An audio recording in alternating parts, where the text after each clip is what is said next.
This is quite an important question.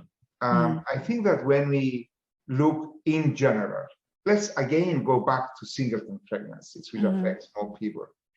I think that over the years, people realized in a general population, when you go beyond 38 weeks, the rate of stillbirth increases.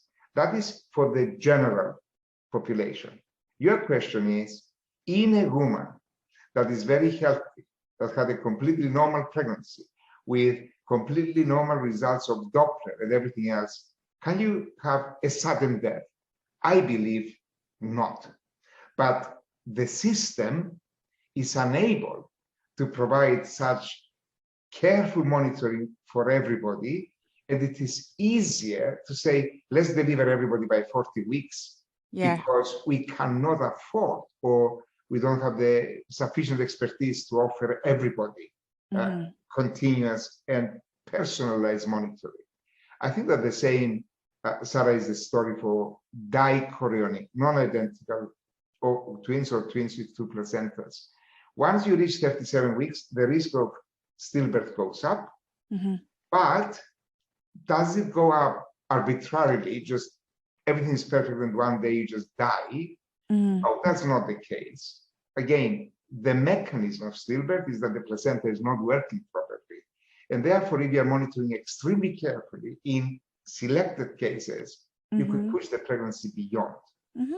But it is safer overall as a strategy to say, well, let's deliver them all at 37 weeks because we don't have the expertise to monitor them sufficiently to reassure some. So let's deliver them all. So I think that is what is happening, and it's logical.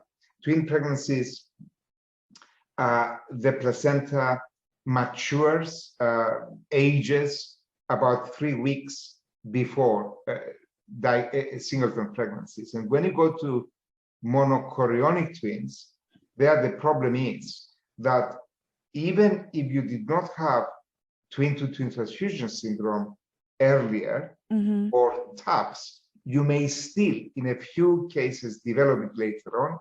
And once you have reached 34 weeks, 35, 36 weeks, you say, for God's sake, let's get these babies out and let's not gamble that something may go wrong from now on. And that is how these recommendations came about, really. And I was recommending that from the early 90s, that if you have a monochorionic twin pregnancies, don't play too much with them going beyond, for example, 36 weeks. Because in the very first paper that we wrote about this concept of hidden mortality, where we showed that a lot of monochorionic twins were dying between 12 and 20 weeks because of twin transfusion, in that paper, we also showed that after 35 weeks, there was also an increase in the risk of death. And it was at that time that I said, monitor closely, look for evidence of pregnancy complications, and then get to 36 weeks and say, enough is enough. Will we get better in years to come so that we can allow some women to go beyond that? I suspect yes.